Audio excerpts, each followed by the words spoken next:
প্রেমে পাগল। আমি দিওয়ানা, আমি মাস্তানা। মারুফ, আমি তো এই কথা কখনো ভাবিনি। কেন ভাবনি? আমি এতিম বলে? আমি গরিব বলে?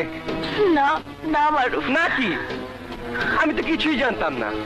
তুমি তো আমাকে সবকিছু শিখিয়েছো। তুমি তো মরা গাছে ফুল ফুটিয়েছো, শুকনো গাছে ফুল ফুটিয়েছো। আমি তোমার জন্য কি কি করেছি জানো? তোমার পরীক্ষা খারাপ হয়েছিল, তুমি কাঁদছিলে। আমি তোমার কান্না সহ্য করতে পারি নাই।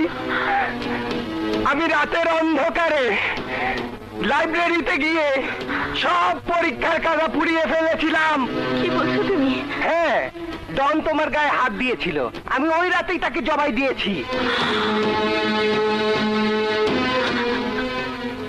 তুমি ডনকে? হ্যাঁ, শুধু ডনকে না, যে আমাকে ছেলের মতো আদর করেছে, যাকে আমি আব্বা বলে ডাকতাম, সে এতিমখানার প্রিন্সিপালের আমি কথা বন্ধ করে দিয়েছি, মুখ টিপে মেরে ফেলেছি এইভাবে।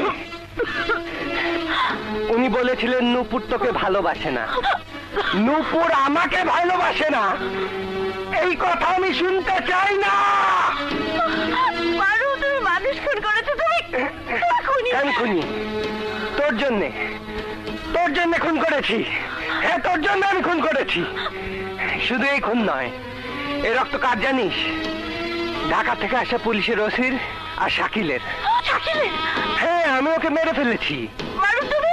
আমি পৃথিবীর শ্রেষ্ঠ প্রেমিক। সম্রাট শাহজাহানের যা সম্পদ ছিল তার এতটুকু দিয়ে সে তাজমহল করেছিল, তাতেই সে পৃথিবীর শ্রেষ্ঠ প্রেমিকদের একজন। আর আমি যদি ভারতবর্ষের রাজা হতাম, তাহলে সারা ভারতবর্ষ জুড়েই তোমার জন্য একটা তাজমহল বানাতাম।